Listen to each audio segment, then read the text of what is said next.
Pernahkah anda terfikir bagaimana kearifan purba alam Melayu mampu berdiri sama tinggi, malah harmoni dengan letusan teknologi kecerdasan buatan atau AI pada hari ini? Selamat datang ke sebuah kupasan mendalam yang menyingkap penyatuan dua epik ini. Anda tahu, warisan persilatan ini bukannya sekadar kapsul sejarah yang kaku. Ia terus hidup, bernafas dan teguh mendepani asakan era cyber. Menerusi perkongsian ini, kita akan menelusuri satu naratif agung tentang kedaulatan sanad dan melihat sendiri bagaimana keabsahan silat cekap pusaka Hanafi kini dibuktikan menerusi lensa analitik AI. Menarik bukan? Tapi sebelum kita pergi lebih jauh, kita kena faham akar kedaulatannya. Ia bermula dengan satu kefahaman kerohanian yang sangat jitu. Silat cekak ini, ia bukanlah tentang pameran keangkuhan fizikal, jauh sekali.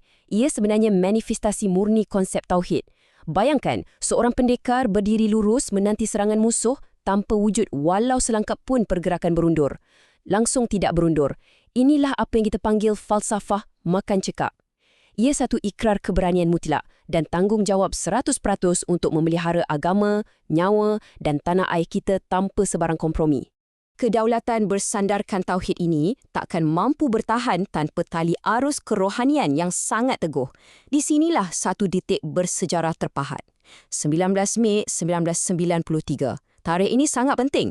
Pada hari ini amanah dan mandat mutlak perguruan telah diserahkan secara rasmi. Daripada siapa? Daripada Tuan Haji Ishaq bin Itam terus kepada Yang Mulia Syekh Dr. Haji M. Razi bin Haji Hanafi. Penyerahan ini bukan sekadar simboliknya, ia memastikan rantaian kearifan almarhum Ustaz Hanafi terus bernafas, terus mengalir melalui pewaris yang sah. Sekarang, mari kita fahami perbezaan mendasar ini. Untuk menyelami keabsahan tadi, kita mesti pisahkan antara jawatan pentadbiran biasa dengan warisan kerohanian. Konsep waris mutlak dan sanad ini adalah nadi sebenar persilatan Melayu tulen. Ia ibarat satu rantaian ilmu yang bernyawa, denyut nadinya bersambung dari guru ke murid, tanpa sebarang titik putus. Berbeza dengan struktur hierarki organisasi biasa, kelayakan rohani dan susur galur sana ini memegang kedaulatan yang mutlak. Pendek kata, ia jauh melepasi sekadar cop mohor birokrasi di atas kertas.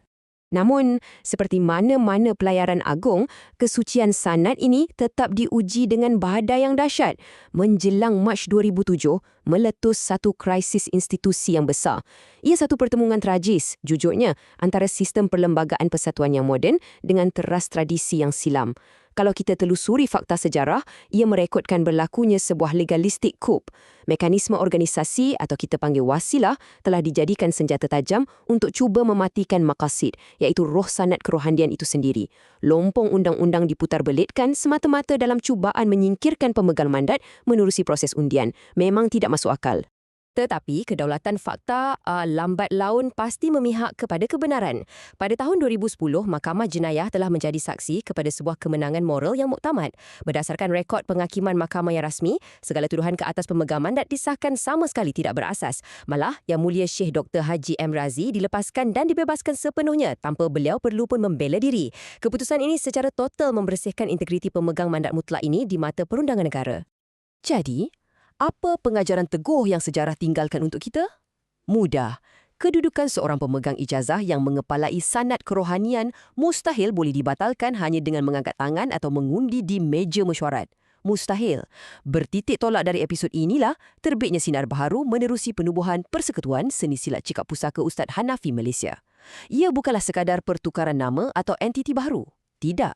Ia adalah manifestasi sebuah bahtera suci. Ia bertindak sebagai pelindung mutlak keaslian warisan tadi demi memastikan rantaian ilmu itu tidak tercemar dan terus lurus dipimpin oleh pewaris yang hak dan diiktiraf. Nah, sekarang kita melangkah keluar dari lipatan sejarah dan masuk ke ruang yang lebih futuristik. Di sinilah letaknya keunikan tradisi ini. Ia menemui rakan sekutu yang mungkin tidak disangka-sangka, iaitu kecerdasan buatan. Dalam lanskap abad ke-21 yang serba pantas ini, kearifan Melayu yang tulen sama sekali tidak menolak kemajuan. Kajian akademik terkini mula mengaplikasikan model AI yang canggih seperti DeepSeek V3 misalnya secara objektif. Matlamatnya sangat jitu. AI digunakan untuk menganalisis amalan persilatan secara mendalam, menyaring keluar sebarang unsur khurafat atau dogma lapuk. Di sini, teknologi digital telah diangkat menjadi perisai pemurnian moden yang mengekalkan keluhuran ajaran Islam di dalam silat. Hebat bukan? Proses pemurnian dan transformasi ini sebenarnya merintis jalan kepada satu fasa baharu, evolusi pendekar global. Apabila kita gunakan analisis data kecerdasan buatan, ia membuktikan secara empirikal bahawa kerangka silibus sanad ini menepati 100% piawaian ahli sunnah wal jamaah. Jadi, jelas di sini, teknologi langsung tidak mematikan tradisi. Sebaliknya, ia menjadi perisai cyber yang menapis apa jua unsur yang meragukan, sekaligus membina satu landasan yang amat kukuh untuk para pahlawan moden kita meneruskan warisan bangsa ke persada antarabangsa. Jati diri yang tidak mungkin goyah. Kesimpulannya, penyatuan antara teguhnya nilai tradisi dan pesatnya kemajuan cyber ini telah membuktikan satu perkara. Kedaulatan sanad akan sentiasa menyerlah. Kebenaran yang mutlak takkan pernah mampu ditutup oleh tirai-tirai teknikaliti yang rapuh. Fakta sejarah dan pengesahan inovasi moden dengan jelas telah menzahirkan Yang Mulia Syekh Dr. Haji Madrazi sebagai pemegang amanah yang sah. Jadi, persoalan terpenting untuk kita semua pada hari ini, adakah kita sudah cukup bersedia memikul amanah kebenaran ini dan teguh berdiri bersama pewaris mandat yang sah demi kesinambungan legasi mutlak Ustaz Hanafi? Tepuh dada, tanyalah pada keikhlasan nurani.